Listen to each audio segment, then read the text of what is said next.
오셨어요. 그 말씀이 다 끝나고 나서 오늘 두 번째 사건이 일어납니다. 그 많은 사람들을 이제 마치고 이제 사람들이 좀 돌아갔던 것 같아요.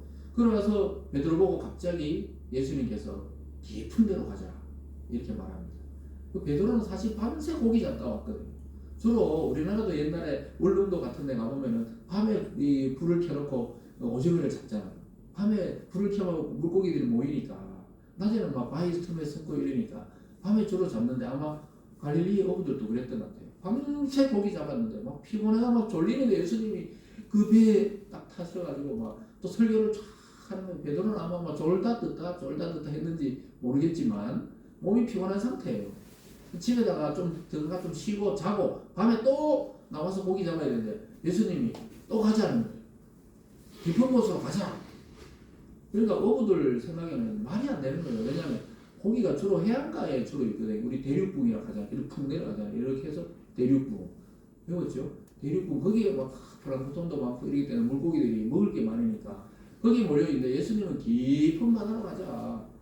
깊은 바다로 가서 그물을 내려서 고기를 잡아라 이렇게 말해요. 마치 고기가 모여 있는 걸 아는 것처럼. 그러니까 이 베드로 입장에서는 자기가 어부잖아요. 지금 몇십 년을 지금 어부 생활했는데 아버지 때부터 지금 어부 해가지고 지금 왔는데 예수님은 아버지가 목수잖아요. 배 전문가도 아니고 고기의 전문가가 아닌데 깊은 데 가서 그물을 내리자 이렇게 말해요. 4절에 보면요. 말씀을 마치시고 시몬에게 이르시되 깊은 데로 가서 그물을 내려 고기를 잡으라 명령하시는 거예요. 말씀을 마쳤으면 이제 배에 내려서 갈 길을 가야 베드로도 좀 자는데 베드로는 지금 속으로는 막 예수님 왜 이러시나 오늘따라 고기를 왜 잡으러 가자 하시나 이랬을 거예요. 아마 답답한 거예요.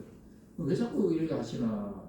자기 경험을 통해서 볼 때 말이 안 되는 거예요. 밤에도 밤새도록 고기를 못 잡았는데 지금 어군이 딴 데로 갔는데 고기 무리들이 딴 데 가서 한 마리도 못 잡았는데 예수님이 갑자기 그걸 이제 손질하고 있었잖아요. 예수님이 봤을 때. 근데 그 그걸 다시 던지라니까 참 기가 막혔을 겁니다. 그 옆에 있는 그 어부들은 또 말은 안 해도 아니 자기들의 오랜 상식과 경험에 따라서 도저히 안 되거든요. 그래서 예를 들어서 누가 만약 의사가 제가 목사고 의사인데 의사 보고 아유 그렇게 하면 안 되고요 이러면 의사가 말을 듣겠어요. 아무리 목사라도 말을 안 들을 거 아니에요. 아유 목사님 잘 모르셔서 그렇죠. 아니 그런 거 아닙니다. 그래서 어떤 은행원 보고 만약에 아유 은행에 지금 요즘 그러면 안 됩니다 하면 아니 목사님 금융을 모르시면서 자꾸 이럴 거 아니에요. 지금 그런 거라 이 말이에요. 예수님 말씀이 참 좋지만 오늘 밤에 보니까 안 됩니다. 그냥 내리세요. 그냥 들어가요. 이럴 만도 한데 베드로는 예수님을 아직까지 메시아로는 몰랐지만 아주 특별한 말씀을 가르치는 선생이다 이렇게 알고 있었어요. 그래서 뭐라 합니까? 내가 참 밤새 못 잡았지만 예수님 말씀에 의지해서 그물을 던져볼게요 이렇게 말합니다. 5절을 같이 읽습니다. 5절 말씀입니다. 시작. 시몬이 대답하여 이르되 선생님 우리들이 밤이 새도록 수고하였으되 잡은 것이 없지만 말씀에 의지하여 내가 그물을 내리리다 하고. 할렐루야. 여러분 이 베드로의 이 자세가 역사를 바꿨습니다. 여러분이 하고 있는 분야에 하나님이 여러분보다 모를 것 같아요? 여러분이 하시고 있는 분야에 자꾸 내가 경험, 내가 노력, 내가 공부하고 막 이래가지고 열매를 맺는 게 아니에요. 주님께 의지할 때 주님이 전혀 다른 방식으로 밤도 아니고 얕은 물도 아니고 낮에 깊은 물에 가서 그물을 던져라. 전혀 상식 밖의 이야기를 하실 때 믿음으로 반응할 때 놀라운 역사를 하는 것입니다. 저와 여러분 모두 말씀에 의지해서 우리 인생의 그물을 내려보시기를 바랍니다. 그럼 분명히 성과가 있을 거예요. 여러분이 하시는 일상적인 그 직장과 사업의 일에도 하나님의 말씀에 의지해서 사람을 만나고 던질 때 열매를 보게 된다니까요. 이 사람 안 될 것 같은데 이러면 안 될 것 같은데 그걸 해야 돼요. 그걸 할 때 답이 있는 것입니다. 사람들이 참 놀랍게도 교회도 마찬가지예요. 요즘 사람들이 막 큰 교회 물러갔지 그거 가지고 개척이 되냐 고를 때 그걸 해버려야 돼요. 일상적으로 누구나 하듯이 그냥 큰 교회에 물려받아서 그래서 뭐 이놈치 저놈치 보다가 이렇게 목회할 것도 참 좋지만은 하나님이 주시는 마음은 전혀 안 될 것 같은데 그거를 던질 때 전혀 예상 외의 물고기가 잡혀오는 것입니다. 여러분 이 자세가 중요합니다. 우리들도 말씀을 듣고 기도하지만 거의 자기 생각대로 하려고 할 때가 많지요. 근데 여러분 말씀을 들었으면 그 말씀에 감동대로 한번 밀어붙여가지고 주님이 주시는 기적을 경험해야 되는 거예요. 베드로는 밤새 그물을 던졌는데 한 마리도 못 잡았거든요. 또 그물 던지려고 하면 피곤하고 힘들고 또 자기 계획된 시간이 있는데 얼마나 힘들겠어요. 근데 어떻게 해요? 던져버렸어요.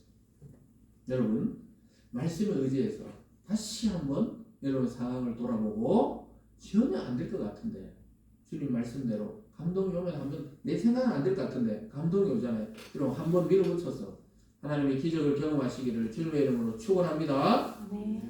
그 결과가 뭡니까? 밤새 해도 못 잡았는데 예수님 말씀 한마디에 배가 막 물에 잠길 정도로 그물이 찢어질 정도로 만선의 기쁨을 누리게 됩니다. 6절과 7절입니다. 이렇게 하니 고기를 잡은 것이 심히 많아 그물이 찢어지는지라 이에 다른 배에 있는 동무들에게 손짓하여 와서 도와달라 하니 그들이 와서 두 배의 체험에 잠기게 되었더라. 여러분 하나님이 하시는 일은 인간이 하는 일하고 완전히 달라요. 하나님이 사람을 도와줄 때 쬐끔 도와주는 게 아니에요. 밤새 한 마리도 못 잡았는데 두 배의 고기가 잠겨가 막 물에 잠길 정도로 그물이 찢어질 정도로 여러분 어떤 다큐멘터리 같은 데 보면요 참치 잡는 배들 보세요. 그 멀리 몇 달을 그냥 나가가 태평양 중간에 가서 뭐 이러다가 나중에 그걸 끌어올릴 때 고기가 쏟아지는 거 막 보이잖아요. 그러면 막 사람들이 막 그 피곤하고 힘든 것이 막 날아갈 듯이 기뻐하잖아요. 막 계속 참치를 따라가지고 이거 막 망원경과 어군을 가지고 탐지기 가지고 가잖아요. 근데 다 했는데 그물이 없어. 그물에 고기가 없어. 얼마나 해. 근데 어떤 데 가서 딱 던졌는데 막 그물이 진짜 찢어질 정도로. 지금 오늘 그랬다는 거예요. 여러분 베드로의 배가 아주 작은 통통배가 아닙니다. 배가 조금 긴 배예요. 그 당시 유대인들이 사용하던 배가. 그 동무들까지 불러다가 막 안 되겠다 싶어 그물이 찢어지니까 거기에 다 했는데 물에 막 잠길 정도로 하나님이 도우실 때는 이렇게 도우십니다. 믿습니까? 인간이 도울 때는 하나 돕고 두 개 돕고 이러지만 하나님이 도울 때는 만성 어마어마한 압도적인 그냥 축복을 줘버립니다. 그래서 사람들이 입을 못 대요. 입을 못 대. 요셉이 감옥에 있을 때는 이놈도 막 요셉인데 일 시키고 저놈도 시키고 이랬지만 요셉이 어느 날 압도적인 자리에 갑자기 하루아침에 애굽의 그 당시 최고의 그 제국의 총리가 되고 나니까 입을 대는 자가 없어요. 입을 대면 왕이 다 죽이니까 아무도 입을 못 댑니다. 그게 올라가 버려요. 참 놀랐습니다. 여러분 요즘도 뭐 우리나라는 워낙 자유로우니까 이제 뭐 대통령에 대해서도 막 욕을 하잖아요. 뭐 대통령 뭐 이놈 저놈 막 이렇게 하지만 막상 대통령이 눈앞에 딱 있으면 그 앞에서 이놈 저놈 할 사람은 거의 없을 거예요. 그 경호원들이 쫙 있고 대통령이 웃으면서 하는데 막 평소에는 이놈 저놈 했지만 아이고 반갑습니다. 보통 이러지. 근데 이 당시에 왕은 바로 앞에서 목을 칠 수 있으니까 왕이 요셉을 총리로 올렸는데 하나님이 올리신 거지만 왕이 올리는데 누가 뭘 하겠어요? 아무 말을 못 하는 거예요. 여러분 하나님이 주실 때는 그런 자리에 올라갑니다. 여러분 모두 말씀에 의지해서 오늘 베드로처럼 기적을 경험하시길 주님의 이름으로 축원합니다.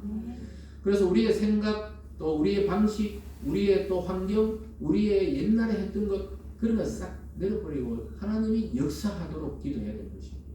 그래서 오늘 마지막 세 번째로 보면요 이러한 주님을 진짜 만난 자들의 반응이 나타납니다. 그 반응은 뭡니까? 베드로가 예수님 내일 또 같이 고기 잡으러 가요. 이 말 한 게 아니에요. 예수님만 있으면 이제 나는 큰 부자가 되고 갈릴리 수사면 협동조합장이 되겠구나 막 이렇게 꿈꾼 게 아니에요. 예수님 저를 떠나가세요 이럽니다. 제발 좀 저를 떠나가세요. 왜냐하면 예수님이 하나님이신 걸 알아버린 거예요. 사람이 아니라는 걸 안 거예요. 사람인데 사람이 아닌 걸 안 거예요. 그래서 예수님 저를 떠나가세요. 왜냐하면 자기는 죄인이니까. 여러분 죄와 예수님과 같이 갈 수 없잖아요. 죄와 하나님은 같이 갈 수 없거든요. 저를 좀 떠나세요. 이런 고백합니다. 8절에 보면요. 시몬 베드로가 이를 보고 예수의 무릎에 아래에 엎드려 이르며 주여 나를 떠나소서 나는 죄인이로소이다. 아까는 뭐라고 그랬어요? 아까는 아이고 선생님 이랬거든요. 랍비요 이런 말이에요. 유대인은 아이고 랍비요 선생님 내가 밤새 금을 던져도 못 잡았다니까요 이랬는데 이 기적을 경험하고는 예수는 랍비 정도가 아니구나. 주님이라 하나님이라고 고백하면서 자기는 죄가 있으니까 제발 떠나세요 이렇게 말합니다. 모세가 그러잖아요. 누구십니까? 그러니까 나는 하나님이다. 내 발에 신을 벗으라니까 막 엎드려가지고 막 하나님께 못 나가듯이 모든 인간이 하나님을 직접 보면 이러한 증상이 나타납니다. 제발 좀 저를 피해 주세요. 왜냐면 자기 죄가 막 쫙 드러나기 때문에 하나님 보면 막 도망가고 싶은 거예요. 그래서 막 있잖아요. 시편에서 산아 무너져라, 막 바위야 내 위에 무너져라. 왜? 부끄러워가지고 하나님 앞에 서면은 우리 자신이 너무 죄인이라는 것이 드러나기 때문에. 그런데 예수님과 하나님은 그 죄인을 어떻게 해요? 죄 없다고 여겨주세요. 예수님 믿는 순간 예수님이 우리 죄 때문에 죽었기 때문에 그 죄의 피가 그 예수님의 피가 발려 있는 사람은 죄인이 아니고 의인이라고 칭하면서 내 딸아 내 아들아 하면서 맞아주시는 것입니다. 10절로 가보면 이렇게 말합니다. 이 베드로만이 아니고 모든 사람들이 놀라니까 예수님이 안심시키면서 이렇게 말해줍니다. 세베의 아들로 시몬의 동업자인 야고보와 요한도 놀랐습니다. 예수께서 시몬에게 이르시되 무서워하지 말라. 이제부로는 네가 사람을 취하리라 하시니. 다른 복음서에 보면요, 네가 이제부터는 사람을 낚는 어부가 되게 하겠다 이렇게 말합니다. 그 주위에 있는 야고보, 요한도 베드로, 안드레 다 놀라는 거예요. 아니 이런 일이 있을 수가 없는데. 그리고 베드로는 주님 떠나가 주세요. 난 죄인입니다. 하니까 예수님이 안정을 시키면서 평안하라 이러면서 너희들이 지금까지 고기 잡아왔지? 그 어부들이 얼마나 잘 알아듣겠어요. 고기 잡았지? 이제 앞으로는 나와 함께 사람을 낚는 어부가 될 것이다. 생명 구원에 동참시키시는 모습을 보게 됩니다.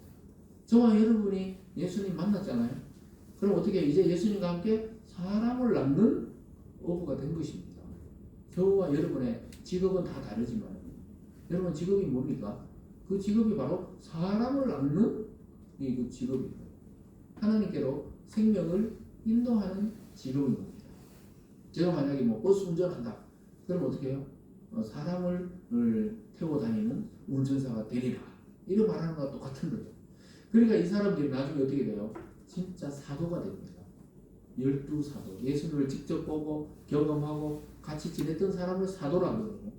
그래서 그들은 사도가 됩니다. 야고보도 요한도 안드레도 또 베드로도 사도가 됩니다. 그러니까 그 말 하니까 어떻게 해요? 즉시 모든 걸 버려놓고 예수님을 따릅니다. 11절을 같이 읽겠습니다. 시작. 그들이 배들을 육지에 대고 모든 것을 버려두고 예수를 따르니라. 예수님의 초청에 기꺼이 모든 것을 버려두고 따랐습니다. 물론 이 장면이 처음 예수님을 만난 장면이 아니에요. 사복음서 전체를 보면은 예수님을 만나는 시간들이 좀 지났어요. 그 다음에 진짜 깨달음이 이때입니다. 이 사건을 통해 예수가 보통 그냥 성경을 가르치는 선생이 아니고 하나님의 아들이시며 자기들을 구원할 자인지를 깨달은 거예요.